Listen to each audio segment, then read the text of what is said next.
Okay, good evening. Good evening and welcome to another evening of Liberty TV Live. This is Karen Francis. I am the UIC VP for Cornwall. And today I have with me Chase Neal.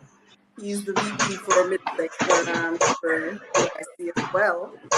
And welcome, Chase. Thank you for jumping on board again. This is the second time. We first had a chat when you were initially nominated for the seat. So welcome back. All right, thank you for having me. It's a pleasure to be here. Good. So I want to, before I actually jump into we're going to be talking a little bit about what's been going on in the schools in terms of, violence. There seems to be some activities in the school a little beyond what we're used to back in the days in terms of what bullying is. And it's gotten to a level now where, students have been severely injured or even killed at times in this environment. But before I go there, I wanted to reflect upon something that the UIC did yesterday, where they hosted a memorial of, or more or less what the anniversary of when Mr. Patterson was arrested for the march to, make sure that COVID mandates were not mandated and demanded by the Jamaican people. And so what was shared there was pretty disturbing in terms of the circumstances under which Mr. Patterson was arrested, the way he was treated after he was and during his arrest, the condition of the jail, and then really what was also heartbreaking was when Mrs. Patterson was explaining how her attempts to try to get food to him, how the police officers were behaving and laughing at her and those types of things. What's going on? Why is this? What's happening? How do our police behave in this way? Where do they get their training? And help us to understand a little bit about that first and foremost. All right, so we should bear in mind why the police force the constabulary force was started in the first place. The constabulary force was started to bring the uprisings of the emancipated, or let me say emancipated in quotations, Black people under control. So the Morant Bay riots and so forth, led by Paul Bogle and others, the constabulary force was created to really suppress us fighting for our rights. And this is what we see. This is just a repetition of history. And so the British colonizers at the time, they chose a particular pattern of constabulary to base the JCF off. It was the Irish Royal Ulster Constabulary, which is actually a paramilitary force, not a police service as what is used in London and the other parts of Britain. So from the inception, yes, Jamaica Constabulary Force was meant to be a soldier-like, a military-like force that they say are policing the citizens, which really means protecting the interests of the colonizers. So it was based on that, and it continues to be based on that model. Police officers are trained to be, even the Jamaica Constabulary Act does state that the JCF is partially under military law. So we have a police force that is not civilian focused, it is not people centric, but by its very foundation, the act that brought it into being and under which it is managed, it is really forceful and military-like. So they're really there to war the citizens. Yeah, it appears that way. It appears and even how they are dressed when they are among the citizens with those weapons. I mean, that is just a little extra. It looks like intimidation. Yeah. And community policing is not, it doesn't seem to be a part of how they police the citizens. It's very aggressive, a very aggressive stance. And so I'm used to coming from the States that the police officers are considered servants, public servants. They work for the Yes. citizens of the, the county that they're in. In Jamaica, though, the police are not, they don't work for, Pardon. based on what you're saying, they're not Mhm. Yes. servants of public servants. Yes. I laughed when you were speaking of the absence of community policing because I remembered something that is, I find very, very queer, unusual. The district constables are actually, their job, they're designated for community policing. But all the district constables are in the police stations carrying out the same operations as the regular so-called police because they're not really police, you know. There's a word for them called gendarmerie, which is really a military force that's carrying out police options. We call them police, but in actuality, they are not police. The way they're structured and trained, it's not policing. This is military. These are military persons carrying out policing duties. But the district constables, which constitute the rural police, they are supposed to be doing community policing. But where are they? They are not in the communities. They're in the stations. Yes. They're on the roads. They are just, you see them jumping out and grabbing up people, throwing them in the vans, just like the SWAT. So you see them directing traffic. You see them in the courthouse. You see them doing desk jobs in the station. So where is the community contact? Yes. It is not. It is not. It is not. It's not a priority for our government. It's not a priority for the police, for community policing. So it is this culture of force that also finds itself in the schools, and it is what led to the mistreatment of Mr. and Mrs. Patterson and the three others who were arrested with them, the supporters who were pepper sprayed. Yes. Our police don't want to engage with us as citizens. They don't want to engage with us as human beings. They are here to lay down the law, and the law will be laid down with force. If you will not comply, you'll be beaten, you'll be sprayed, you'll be shot. Wow. That is it. That is what we're working with. Yes. And this is what we learn. Yeah. So this is what we learn as a society. I was going to ask you, I know you just kind of started talking about that, but how do you know so much about the Jamaica Constabulary first? Where were you getting this information? Where's your background? All right. So my background is actually not in the Jamaica Constabulary Force, but for 3 years I was a member of the Special Constabulary, which is now decommissioned. I think it was decommissioned in 2014, if I'm not mistaken. So I was a member for 3 years, and the training was similar, but there was more emphasis on community and support roles. So for 3 years I was a member. So they discontinued that. Yes, they call them Blue Steam Police. Yes. And what was the purpose of it? It was a reserve arm of the Jamaica Constabulary Force. So in practice, what was supposed to happen is that these you could call them adjunct police. That term wasn't used. I'm just using that now. Who would handle the other like administrative or support roles of the JCF and leave the red seams or the regular police officers the regular job of going after the criminals and detecting crime and so forth. So you would see a special constabulary handling the courthouse, for example, or patrolling the market district. Or so, yes, Pradial, larceny, those adjunct. Yes. All right, so you were part of that. That no longer exists. So where it would have created this barrier and communities policing, they got rid of that. And do you know why? There were a number of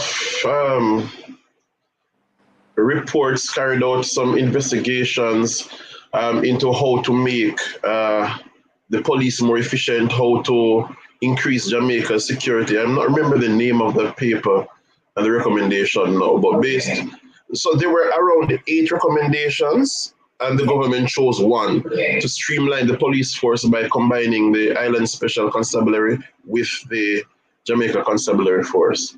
Okay. And based on that recommendation, the forces were joined. Okay. But we don't see the payoff now. The crime is still as rampant as ever, and there are reasons for that. Okay. I wanted to talk a little bit about that now, because seeing how the police engages with the community and how we engage with each other as a people, when we see our children acting out and doing the things that we're doing and we wonder why, I'm not too sure if we should be wondering why. What's going on in the schools based on your experience? All right, so our people as a whole do not know how to engage conflict positively, and that rolls down to our children. It boils down to our children.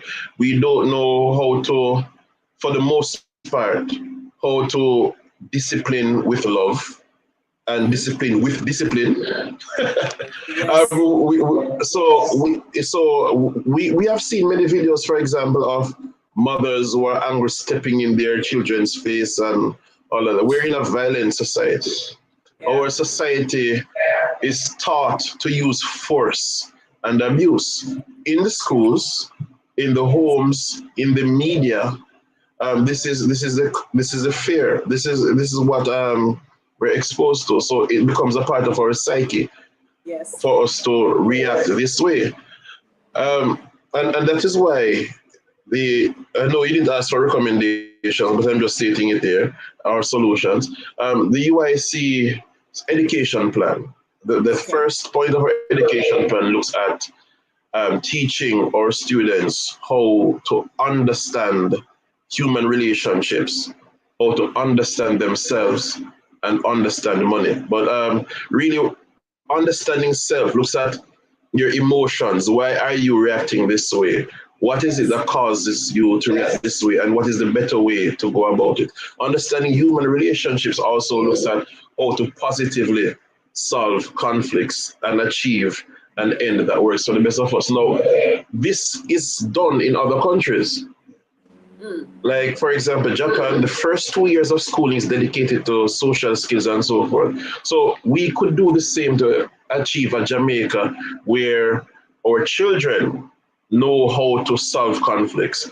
Our people as a whole, instead of resorting to violence, instead of resorting to abuse, they are now emotionally intelligent. They are now intellectually intelligent because we don't really know to think critically. And that's another facet of what causes these things too, because we don't know how to think critically, whether in a stressful situation or not. Once we are able to engage our minds properly, we don't need to resort to beating on each other. Yes, true. Yes. True. So, and you're absolutely right with that. Obviously, our children are reflecting what they're seeing in and around their environments, and so they're seeing it in school. So it seems like an insurmountable challenge in terms of how do we now rein in the horse has kind of gone through the gate. How do we put him back in? How do we fix this? The only way I see us fixing this is really electing the UIC and letting UIC governance and education plan handle it. Or as the government and the opposition like to steal our plans, if they actually steal our plans and execute properly and fully, then yes. Because really, we will not stop this. We will not with more force. You can't use force to fight force unless you're looking for an all-out war. People die on both sides, and we don't want to war our children. So combat is not, force is not the answer. Yes. And the few social workers that we have, they are overworked, underpaid. So Yes. what we need to do is bring that social plan into the curriculum so that as they are being taught, just like they're being taught HFLE, teachers are taught to become more emotionally intelligent, and they are taught how to impart this to the students so that students learn how to react and also see the reaction coming. Okay. Yes. So they understand why they're behaving this way. They understand that, all right, this happened. I'm going to be reacting this way. This will be the consequence because now I'm intelligent. You can This think will be through the it. consequence, and this is not worth it. Okay. Yes. Now, you are already engaged in indirectly with shaping the Mhm. young people in the future right now, based on some of your experience with the JDF and all that. Now, you designed something that you're currently using and have already implemented that is working Mhm. with you. Can you tell us a little bit about that? Your cadet program. All right, I'm glad you raised that, um, because this is another way in which we can actually stem the violence in schools.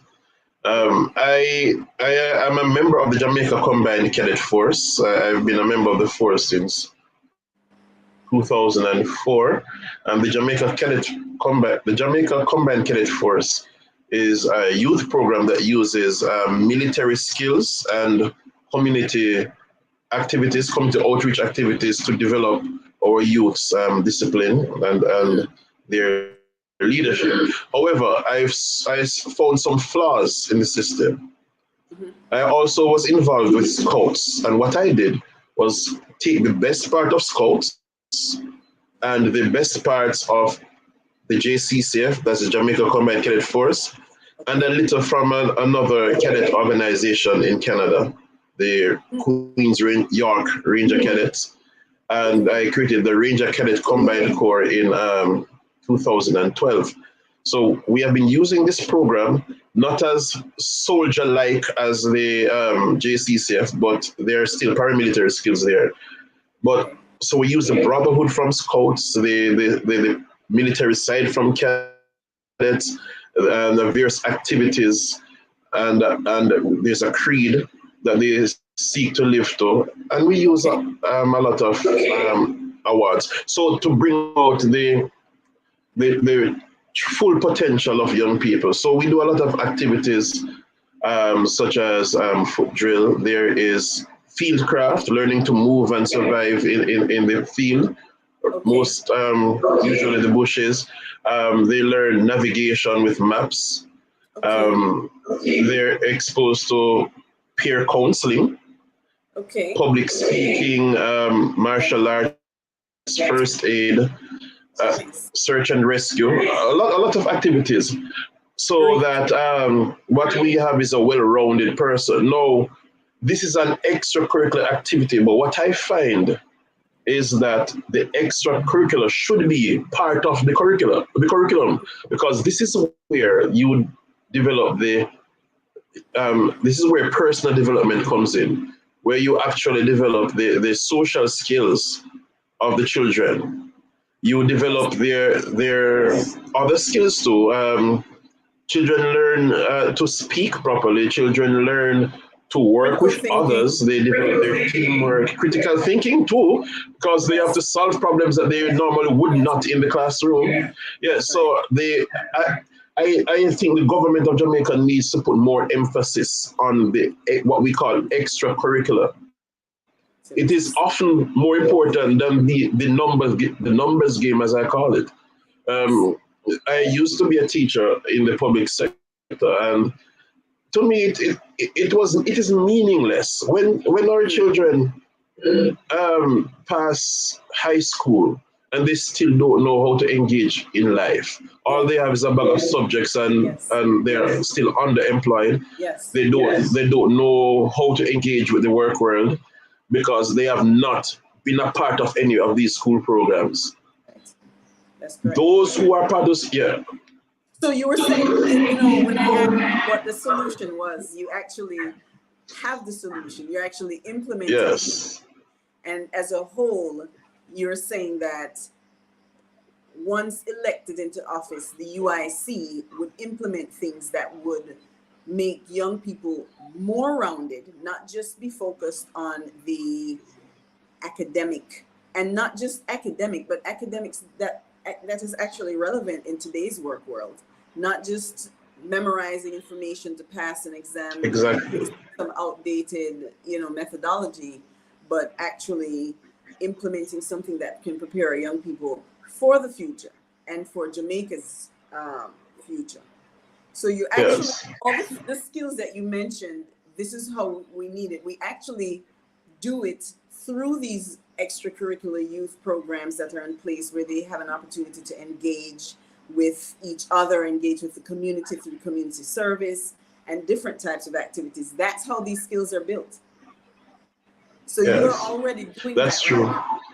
You're doing that in currently now in St. Mary is what your where your cadet program is currently running. Yes, for the most part in St. Mary, and a little, there's one unit in Portland also, but most of our activities are concentrated in St. Mary. Okay. All Yes. right. Now I want to ask a little bit about. I had wanted to share all that information about you because I thought it was important to talk about who you are as a person and as a Mhm. Jamaican citizen, as a father, as a husband, because Mhm. people, when you jump into the political arena, people automatically Mhm. start to label you a politician. And I wanted to create a distinction between you and Samuda. The young Yes. lady, you're the JLP candidate. I think it is important that your young people realize that there are heroes walking among us today. The heroes that we have, you know, for our Jamaican heroes, that wasn't the end of heroes. Heroes have a certain look. They do things differently than the regular person, right? So we Mhm. don't have a S, they don't have an S on their chest and they don't fly around with a cape. But it's important for our young people and our Jamaicans to know what a hero looks like. When you hear the story of what True. Mr. Patterson did and Mrs. Patterson did, and even the conversation before he stepped out, because you know what you're going to encounter. You have to prepare yourself for that. The other people who actually also went out to march had to prepare themselves emotionally to encounter something they didn't know how it was going to all kind of play out, but they were willing to stand up and fight for something that they believed in. That seems to be Yes. you. You mentioned that you're pretty busy right now. You even, you know, had to move around to get this. You're not a politician. Why are you involved with the UIC and doing all this extra stuff when you're so busy? You're working, you have a youth program, your husband, how and why are you making that so important? Why? I wanted to let I hit politics too, you know.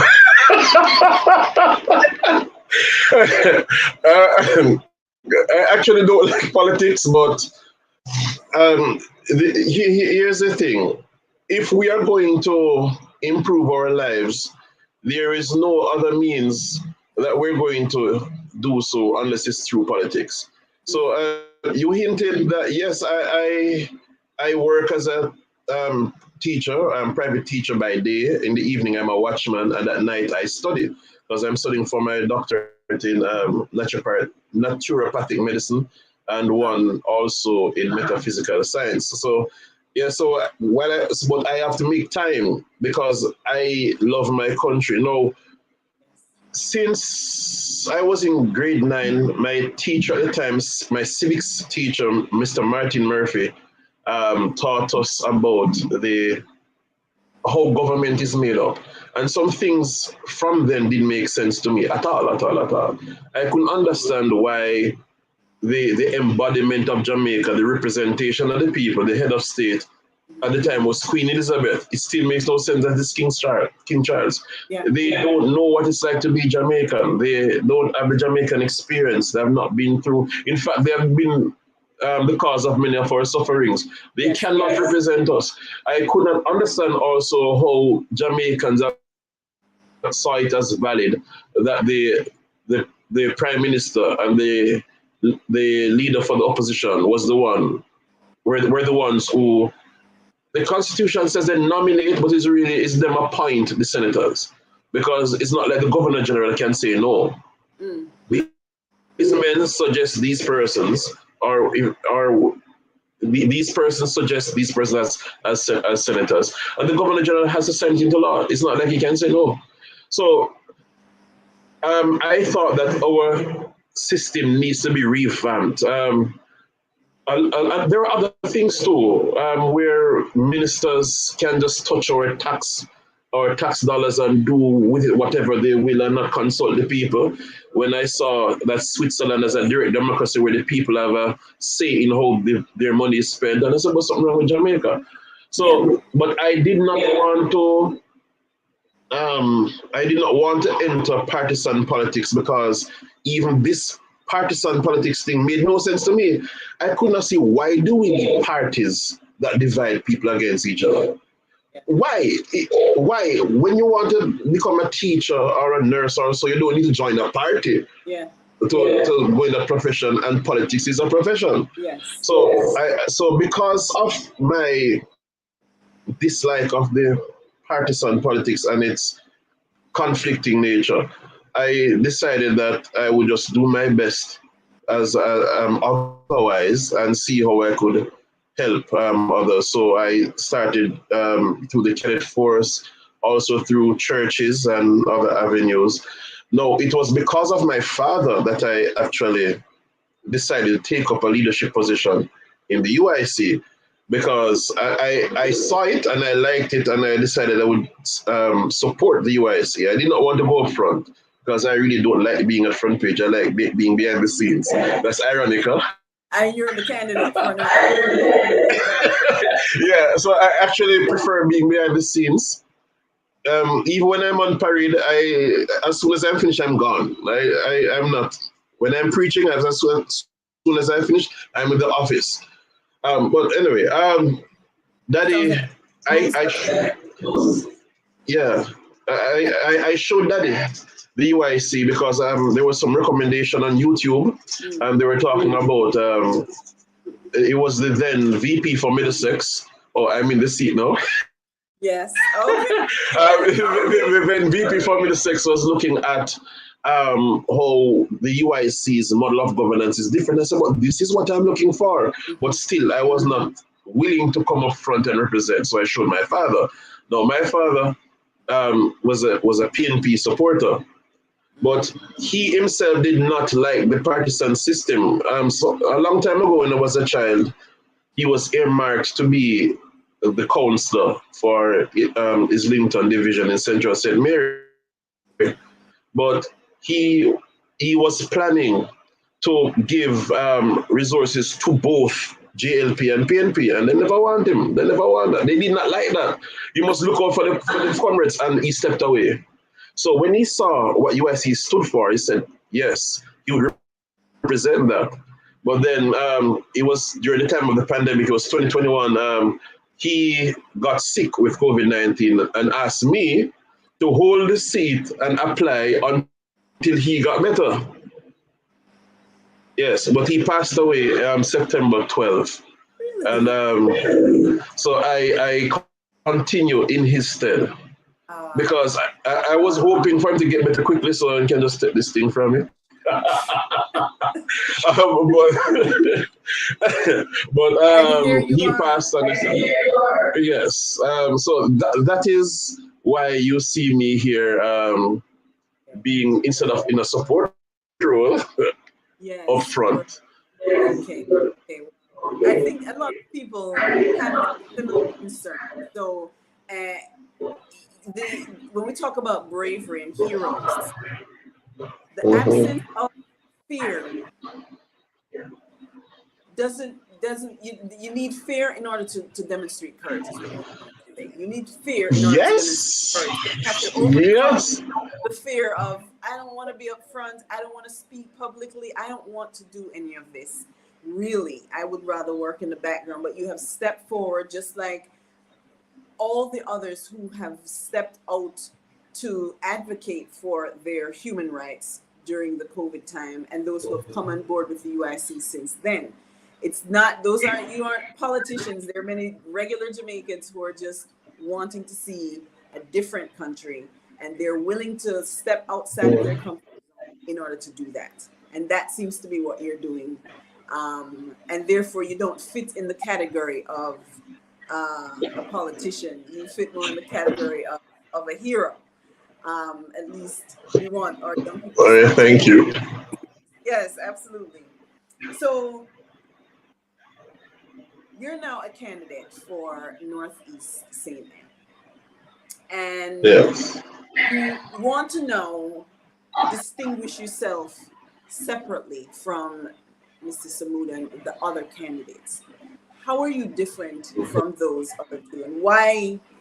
Just tell me first of all, how are you different, a different candidate, and why would you be the candidate for Northeast?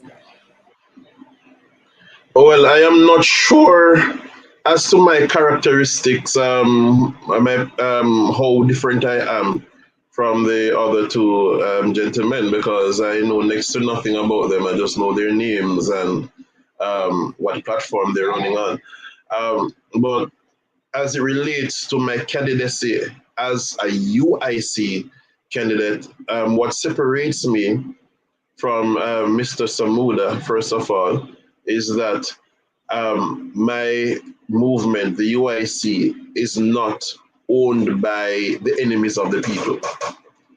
So I state it like that because the JLP and PNP, both colonial parties, are really owned by the private sector. They are dictated to by external colonizers such as the WHO. So when we elect these people, we're electing people who cannot really talk on our behalf as we hope that they can, as we hope that they should be doing. We are electing people who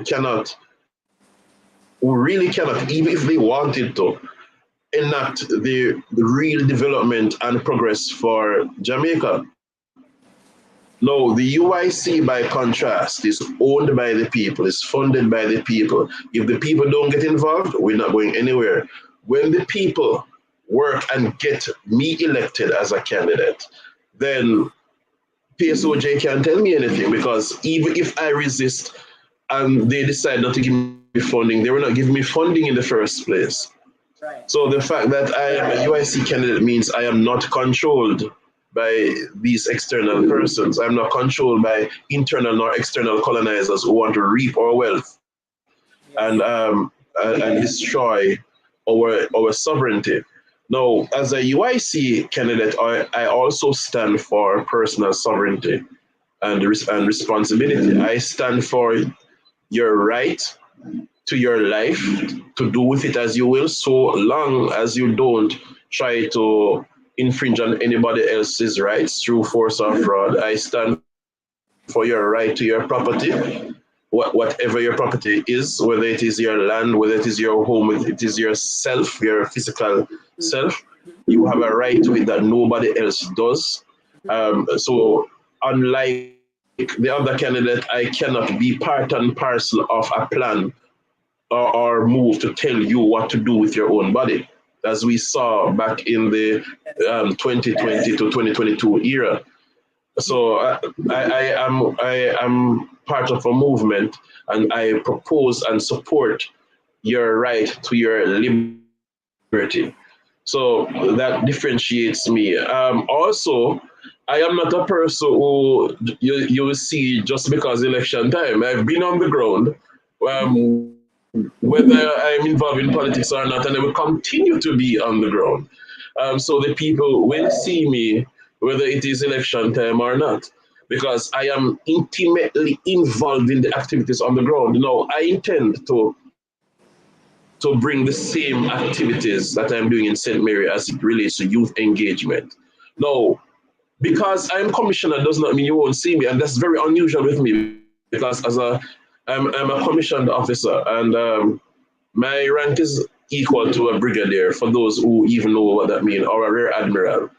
You don't see these people on the ground, but I am there on the ground in every unit helping. So that is the same thing that will happen in Northeast St. Anne. So I'm in contact now with some schools and trying to get some youth clubs so we can enact this program, whether they may let me or not. Yes, yes. So even if they choose not to vote for me, I'm still there. Yes. So So you're so saying that so you're saying that you're now actively working to expand the cadet program that you currently have in St. Mary in Northeast St. Anne, so that you can yes, continue to mold and shape the young people with the skills that they're going to need for the future Jamaica. exactly. And you have made that. So when you said that as a commissioned officer, if a group, a church group, a school group, an after school program wanted to engage and bring your cadet program into their space, what would they need to do? They would need someone in the organization or the institution who's willing to supervise the children. And Okay. well, the young people, because we cater to those who are past the age of childhood. Um, Okay. we need somebody who is dedicated to, supervising at least, to being there, ensuring that they're safe, that the activities go on as planned. What we would prefer, though, and what is more effective for them, is if there would be adults who are willing to be trained as officers and not just supervised, because no, they would not need as much support from the Corps as would be obtained if they're just mere supervisors. Um, what we find though is that people are not so much willing to volunteer, but for those who would volunteer as officers, we teach them how to run the program. They run the program, and then at intervals, we have persons coming in to check that everything is running okay. If there is any top-up training to be done, we do that.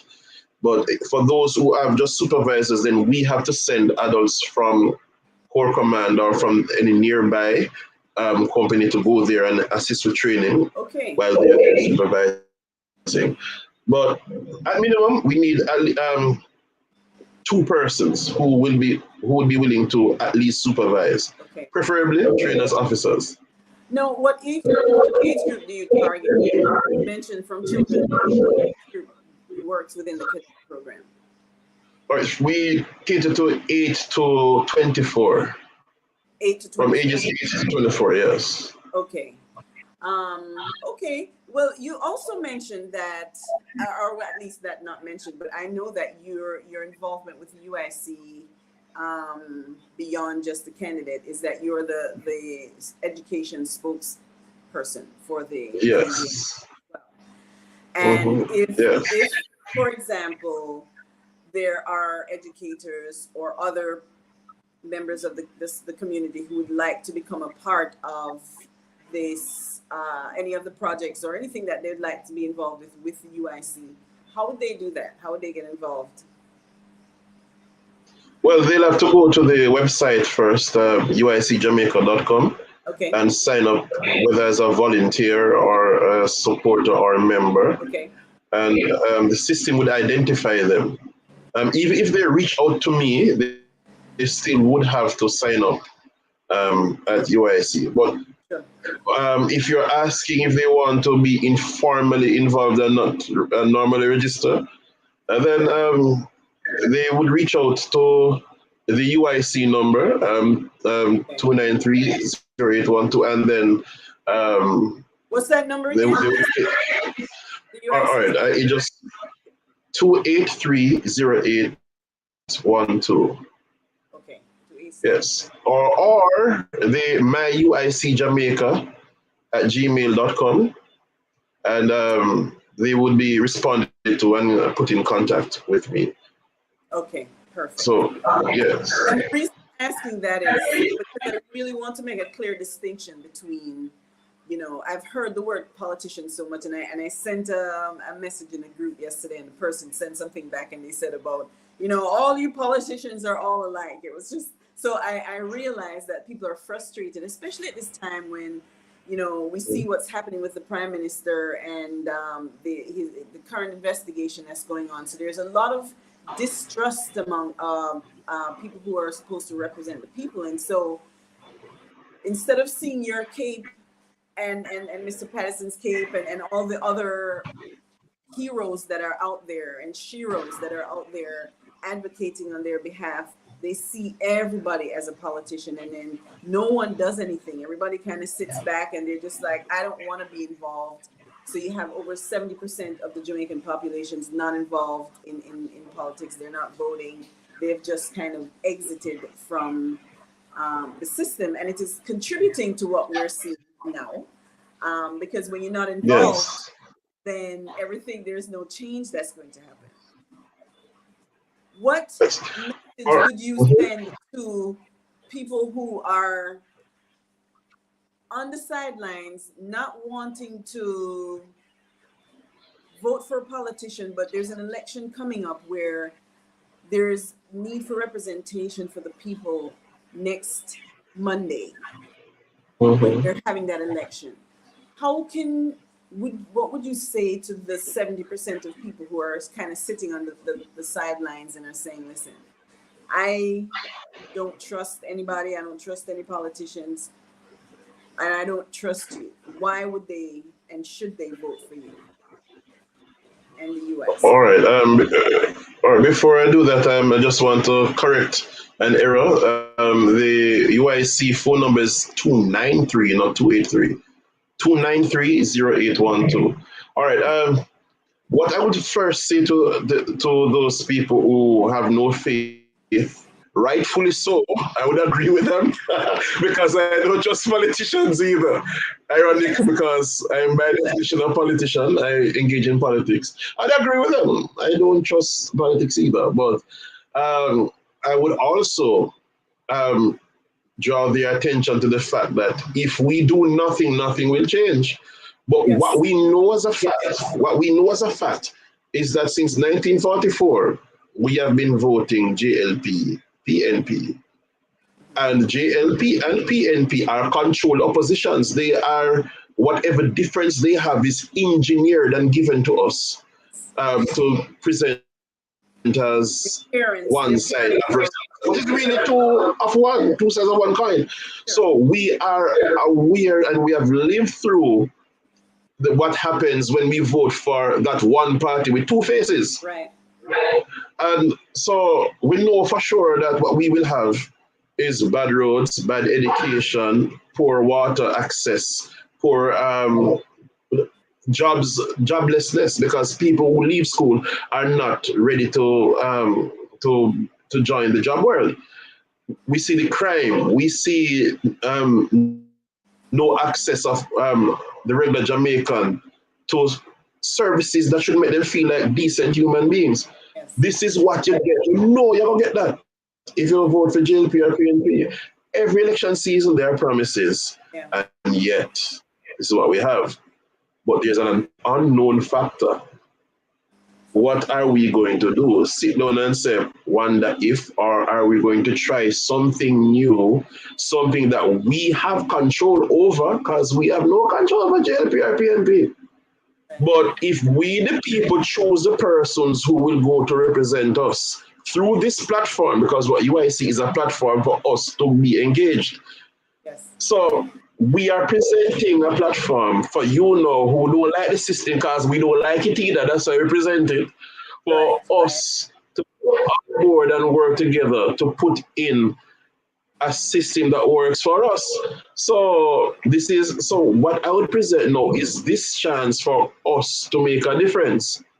Yeah. Now, truthful, if I'm elected as MP of Northeast St. Anne constituency, it will be the sheep among the wolves. one sheep amongst 61 wolves. So I can only make noise and advocate on behalf of the people so that they can help me to find other MPs for the other constituencies across Jamaica so that Yes. now we can make a true difference for everybody. But they need to let me in so that we can pave the way for the others to create the Jamaica that we need. True, true, true, true. Very well said. And that's convincing enough. Because we do need to act. And you know that's more or less one of the reasons I got involved as well. You know, I am accustomed to, at least in the States, being able to pick up my phone and either call my senator's office or send an email, and at least somebody's going to respond to me in some way. In Jamaica, when I've tried to engage in the political process, there is no response. There is no inroads to communicate and let your elected officials know that there is an issue in the community that we need to have addressed, and so that there is this exchange of dialogue and communication between the people and their representatives. In Jamaica, there doesn't seem to be a way in which to dialogue with representatives. So they're just making decisions based on what they feel and not getting input from the people. Now, through the UIC, have an opportunity to actually engage, and they probably won't even know what to do because no one is accustomed to doing this. We're used to just elect them and then leave them in office, and that's it. When we're talking about self-governance, we have to be a part of the system. We have to get exactly involved, volunteer, put ourselves out there, whether we feel comfortable or not, become the heroes of tomorrow, potentially getting arrested like Mr. Patterson and Mrs., going through the act of a true representative of the people, not just in talk, but in action. And so I commend you for actually stepping out, and all the others really for stepping outside of your comfort zone to do this on behalf of the Jamaican people, and in this case, on behalf of the citizens of Northeast St. So, once again, thank you for that. In conclusion, what support do you now need to be able to get into office? Well, how can we support you to get elected next Monday? What do we, the people, do? All right, so the people, and I want to really state the facts. I'm somebody who states facts raw, but everybody appreciates it. But I'm a politician now, so maybe I have to be. Yeah. All right. So what I need, is support in the form of funding. We need funding. The UIC will only do it through funding. For me now to reach to St. Anne in a meaningful way by myself, it's around $20,000 just to interact with the people for a day, for around 3 hours for the day. Yeah. So we're looking at cost, and this is a cost that if we the people if we really want to be free from the bad governance, which results in the crime rate and bad road, no water, poor market salt, then we have to contribute to it. Yeah. It's just like when we want salvation, we contribute to the church. Yes. So we when we go to church, we want to make our way into heaven. So we give our tithes and offerings. Now, if we want to create a better country for ourselves and our people, then really donations, and that can be achieved through the UIC website, donate. Now, I also need support in spreading the word. It's even I'm trying to get a rally off the ground now, but the St. Anne Municipal Corporation is not cooperating with me at all. I think they need to change the last part of them name, because corporation, so the corporation, which I'm not getting. But even if I do get the rally going, still it will reach just so many people. Now, sharing this live, talking to somebody, especially somebody from the constituency, will help to get the message out. Okay. So we do need support as it relates to that. Social media is one of the most effective ways of communication, and face-to-face is also one of the most effective ways of communication. So for all the persons here, get working on the device and let us get the message out there. Um, so I think those are the two things that come to mind now as it relates to support. We need to cover Northeast Centre. The media won't do it as we want them to. They're there blasting some Muda. Yes. I see him every day in the media. He needs no help in that regard. He's well funded. Right. Yes, and the same persons Yes, who own the party own the media, so you know they're working for themselves. of course. Yeah, so we need to work for our own Our, self and get the message out there and fund the movement as much as possible so I can move for your behalf. true. That's the support that's required now. Okay, and I'm glad that you talked about funding, and I just wanted to kind of go back to that point, because typically people will go, "Oh, you guys are only asking for blah blah," and all that. So you're breaking it down and giving an idea of, okay, what is the purpose of the funding? The purpose of the funding is, you have to move around. You would have to, and I've had to run my own run a campaign, and when you're self-funded, you can only fund up to how much you yourself can carry while moving and all your other responsibilities. So you're only acting on behalf of the people, and so we need to do our part to say, all right, you have a goal. Do you have a target goal of how much you would like to be able to raise, to be able to move around and take care of the things that you need to take care of by September 30th?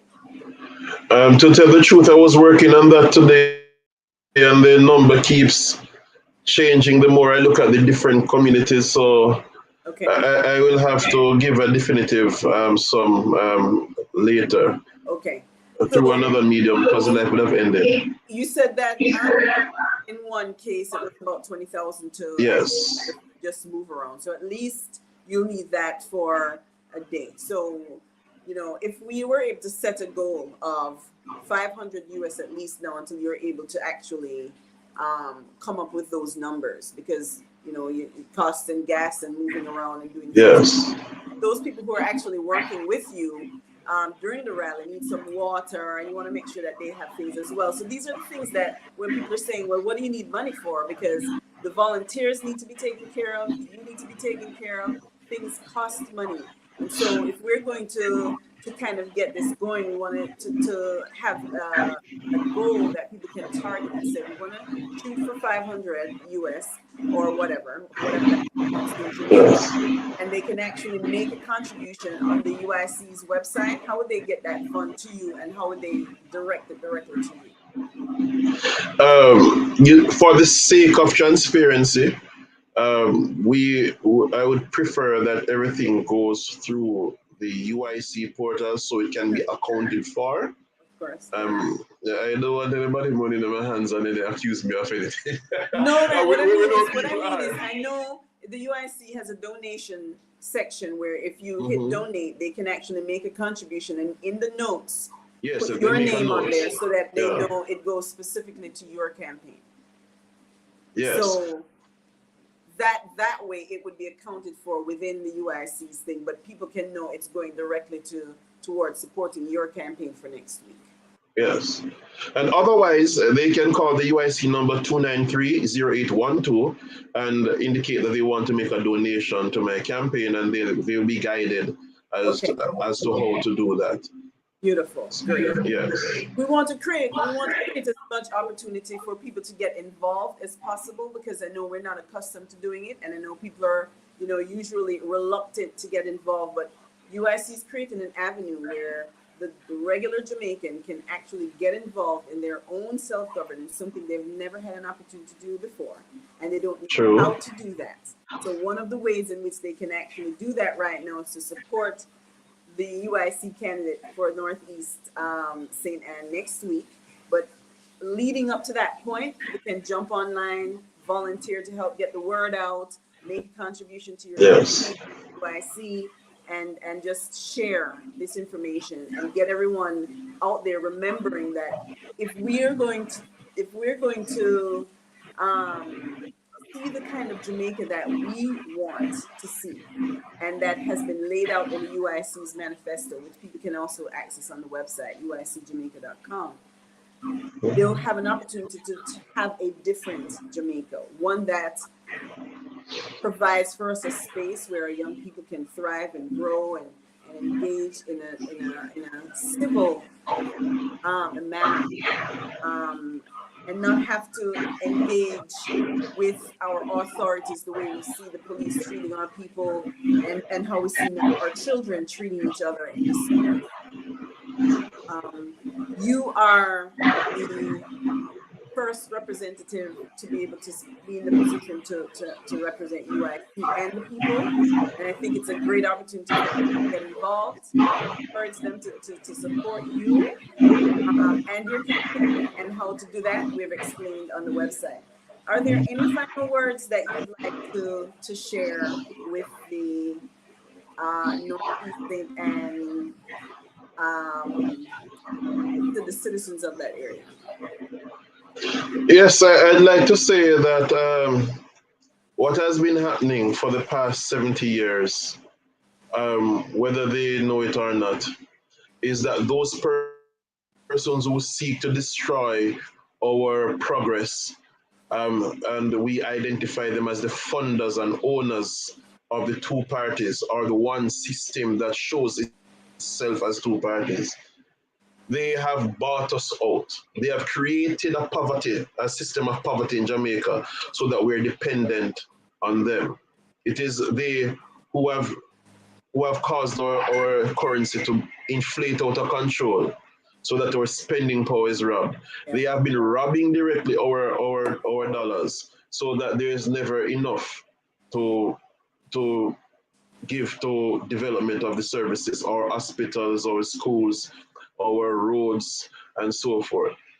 Now, every time you look and you see poverty around you, it is these persons who have been controlling these parties that has caused that.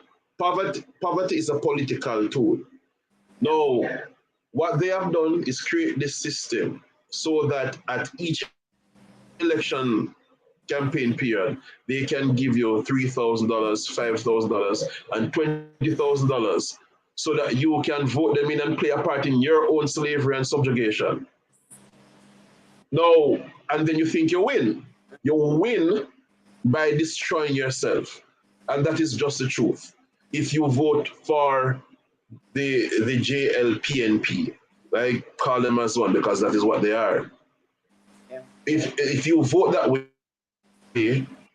I passed through Sentans Bay, and it is the capital of Sentan, and you want to see the number of houses run down. And the people live there. Wow. Right on the path down to the electoral office too. Some run-down places where people working and living. And so this is the capital. Wow. This is the capital. You should not have this stark poverty look like Wow. dog and cat supposed to live there. And people are living there. No. The only way you win now, the only way you win is if you actually take part in the process to elect someone who represents your best interest. I'm not just talking about going out and vote for me now. We have to work for it. So this is not the system where them do everything for you, and then all you do is dip your hand in paper and just hold out here and receive money. That's not a system that is designed for you. That's a system designed to keep you trapped in dependency and slavery. Yes. For you to have a system of governance that works for you, you have to work. So that means that you have to be involved and not just go on the day to vote, but you have to spread the word. You have to get in contact and reach out to us. Can you find 10 or more persons in an area for us to go around and talk to the people? Then reach out to me through the website or through email, my uicjamaica@gmail.com, and we'll get there. Get a team together and I'll be there so we can go around and tell the people what this news is about. You have to spread the word through social media. You have to donate, just as I am donating, so that we can get this done and work to create something that works for us, or sit down and continue to get mashed up by the system that don't like you in the first place. Yes. That's it. Well, it's really a consequence, and even now with the shadow of disappointment, a question of integrity that is now overshadowing the Jamaica Labour Party, not just the Prime Minister himself, but the entire party, because funds looks like it had been passed through the party as well, to have a candidate who represents, or who the leader is under investigation for potentially misappropriating funds that should have gone into the regions and enriched the people. They've enriched themselves. How do we know Samuda is not going to continue this practice? Why would people, and people will probably still vote for him, why would they still vote for him in spite of this? I know what I know. Even if Mr. Samuda himself is not misappropriate or thieving the people's money, he is part of a system that continues to do that. We know that. Yeah. So if we vote for Mr. Samuda, we are promoting this. Yes. No, everybody have access to Google. If you can watch this, you can go on Google and just type, how much money does Jamaica lose to political corruption every year? You will see statistics going back to the 60s that Jamaica has been losing between 700 million to 1 billion US dollars every year through political corruption. Wow. But what that says to you is that both sides have been doing this. Yeah. So this latest thing about the Prime Minister now is just no one get catch. Yeah. What was going on before we got caught. Yes. It will happen unless we do something about it, and that's just the truth. True. And you're right. I mean, it's up to us to right now, if when we consider the idea of, the two options. Although, I mean, I really think Jamaican people are very disappointed, and they're looking for something new. They're looking for a different option. They have to realize that option is not going to come easily. It doesn't come with just kind of sitting on along the wayside, and then, well, go ahead, Mr. Lee, you go ahead and make it happen for us. They have to be a part of this. They have to get up, get out, do something, and that's what you're asking. That they do right now, and that's the opportunity actually that they have to get involved in their own governance. Paul Bogle didn't march by himself. Paul Bogle marched with the people who wanted to be free. Sam Sharp didn't do it by himself. Marcus Garvey never do it by himself. Marcus Garvey made a movement that rocked the world over. Martin Luther King, Malcolm X, pattern Marcus Garvey. Yes. We have the Rwanda patterning Marcus Garvey. The African Union, in words only, because they're not really serious, but they're patterning somewhat Marcus Garvey. Yes. He did not do it by himself. He got the people to be on board. No, what Jamaicans were tired, for the most part, of the system, are hoping for a miracle and a dream, because they want a system, they want a new way of governance, they want a better Jamaica, they want a better self. And I want people to look at a better governance as being better self, because what we choose as our government model is going to affect the food we eat, the jobs we have, how much money is available for us to be paid in our jobs, the healthcare, the roads, even the way you worship. Look at during COVID-19 time, we couldn't go to church. Every aspect of your life is affected by the way you're governed. So you must make a decision. For you, I can't lose. And I tell you this, I cannot lose in this election, because if you don't vote me, I can't vote my business. I'm going back to doing what I'm doing to impact the youth. And if Jamaica get too bad, I fly out, left it, and left Uno in it. If you can leave, you leave too. But the thing is, I can't lose. But we can win if we do what is necessary to enact this new method of governance that will ensure checks and balances in Parliament, in Congress for the Jamaican people. So the thing is, no, it cannot be something that just drop in your lap. We are used to getting handouts because I remember I was reading something that said Mandalay and Bustamante wanted to be patriarchs of the nation. So like a father giving to the people. No, it don't work. So no, we grow up now. If we are going to get a governance model that works for us, we will have to work for it because nobody will give it to you because the system that is at work right now that is causing the crime, the scamming, the youth them desperate and lazy. The laziness comes from us being taught to sit down and wait for somebody to do it for us. True. The laziness comes from an education system that fails to give us the ability to create solutions and think for our own. Yes. Now, what are we going to do about it? Sit down and continue to pray? Even God telling in the Bible, faith without works is dead. So we can hope for something, but unless we get involved and do, nothing is going to change. So if we are going to elect the UIC governance, if we are going to turn the tables around on this and show our disdain and contempt for the system that calls itself JLP and PNP, but is really one thing, then we must work for it. We must spread the word. We must donate so that our donation create the way for us to get into governance. There's no way around it. And we can't look for a solution if we're not going to be part of the solution. Let's sit down and shut up then. And you made a point. I want to wrap it up. A point that I wanted to touch on again, where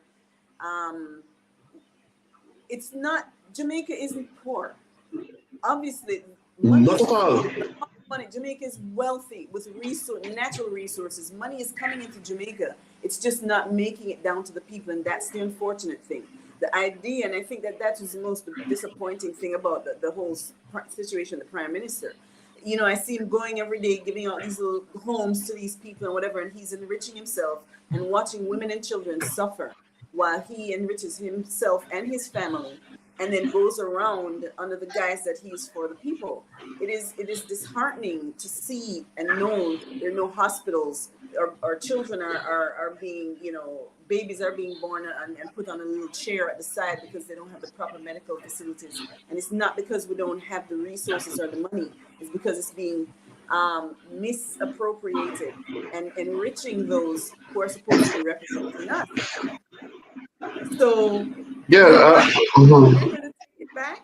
We have to take responsibility. I see Mr. Patterson on there. Thank you for jumping on, Mr. Patterson, and you making your comments on this. I've mentioned the word hero so many times, and after hearing what he had to endure yesterday was once another reminder of just how much work is required to ensure our freedom. He took and put himself in harm's way along with all the other marchers to make sure that our freedoms would be protected. It's time for us to step up and do our part so that this movement has movement, and that the Jamaica that we want for our future is something that we can guarantee because we're doing it. We're not waiting for someone else to do it, but we're stepping out of our comfort zone to go ahead and do something for the future, for your young people to be able to thrive in this very wealthy nation. I want to thank you for coming out and sharing. Thank you for stepping out of your comfort zone and taking the front. I know it wasn't comfortable for you, But Not at all. I know, and this is why I wanted everybody to see that you're just like all of us. We're reluctant to talk in front of the camera, but we're willing to step outside our comfort to do something we believe in. And so I thank you for that. I want to encourage all the Jamaicans who are in the Northeast St. Ann area and the Jamaicans around who know them. Encourage your family members and your friends in that area to support your campaign, whether through volunteering through the UIC or by making a contribution to your campaign as well. Thanks again for your service. Not only stepping out here, but what you're doing for the youth of this nation. And anyone else also who wanted to get a cadet program in their community, definitely reach out through the UIC and they can get that cadet in their church or community as well. Right? Awesome. Thank you so much. All right. I just wanted to restate something I see Mr. Patterson said in the chat. Sure. He said, we have voted against ourselves for 80 years. Mm-hmm. Mm-hmm. We have. And it is time to move on from the two colonial parties. Yes, it is. I call them one and the same because that is what they are. If they're owned by one entity, then it's the same thing. Yeah. The UIC is indeed a platform for new leadership. Yes. It's a platform for you to get on board. I am just the face of Northeast St. Ann candidacy now. Yes. Next time it could be you. Yes. It could be anybody. I am not here as a career politician sitting on a seat and sit down and get rich off the people. This is a platform. I'm paving the way for other members of St. Ann to get on board and represent the people, funded by and supported by the people, not by the old thiefdom. So yes, this is indeed a platform for a new leadership and a new system. If you want to see what the system looks like, if this is your first time, I encourage you to go to uicjamaica.com and click our manifesto. That last point after the 30th item on the manifesto looks at how our new governance will look at. And UIC Liberty TV speaks on it often on YouTube. You can check out the videos. But this is the way for us to move forward. The first time we have this, people. That's true. First time we have a platform where we can all get involved. We don't need a lot of money. Yes. I don't have any. We don't need a lot of intelligence, as some people would call it. Right. We just need to want better, and we will act for better. So get on board, get others on board, and let us win this for us. We're not winning for we're not winning it for the UIC. We're winning it for ourselves, individual. We. Be selfish. Exactly. Great ending words. Thank you so much again for your time. Thank you for coming out and sharing about who you are and why you are so passionate about the UIC and wanting the ability to govern yourself, and you've stepped out to do that. Thanks again for your time. And, it was a pleasure. Same as well. Take care now. Bye, everyone. Thank you for joining. Take care, everybody. One Jamaica, stronger together.